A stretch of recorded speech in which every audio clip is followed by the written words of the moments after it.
ነው የተቀዳደደ ልብስ ነው የለበሰው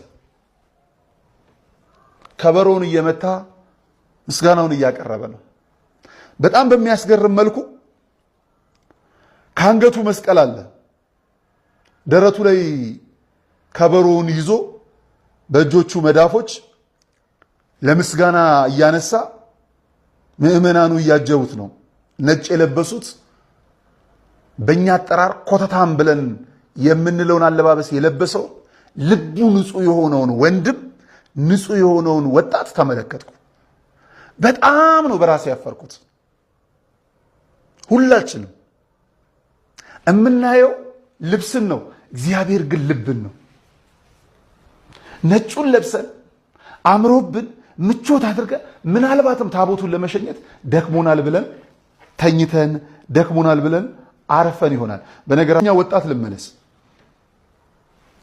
ይህ ወጣት ይህ ልጅ ድካም የለም ከፊቱ አመስግኖ አልጠገበም የፊቱ ወዝ ይናገራል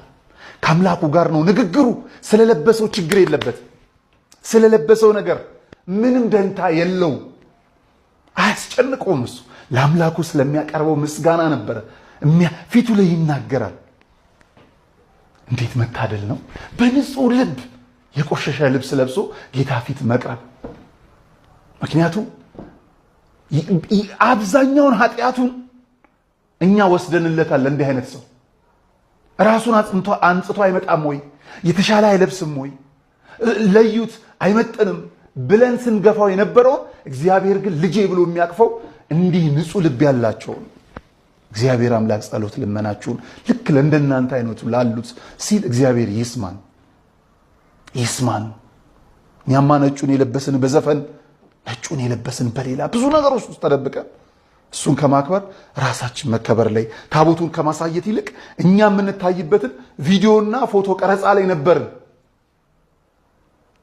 ይሄ ልጅ ግን በእጁ ይዞ ለታሪክ የሚያስቀርበት ሞባይል የለውም በአምላኩ ፊት ነውና ራሱን ለእግዚአብሔር ማሳየት ብቻ ነው የፈለገው እግዚአብሔር ነው የሚያየው ይሄን ልጅ ነበርኩ ብሎ ለመቸኮል ለታሪክ ራሱን ለማስቀመጥ ከፎቶ ከሰልፊ ጋር ውድድር የለበትም የለው በአምላኩ ፊት በምስጋና ለመታየት ነው የቀረበውና እንዲህ ንጹህ ልብ ይዞ እንደመቅረብ የሚያስደስት ነገር የለም ይሄንኑ ተመሳሳይ እህታችን የዛሬ ዓመት የምትመለከቷት በኦክሲጅን ሐረር አካባቢ ስታሳለፍ ስትሸከም የነበረች ምንጣፍ ጭምር በጣም በሚያስገርም ናቡቴ የሚል ቲሸርት የአባቶችን ርስት አልሰጥም ሲል ደግሞ ዘንድሮም ልክ እንደዛው እንደደገመ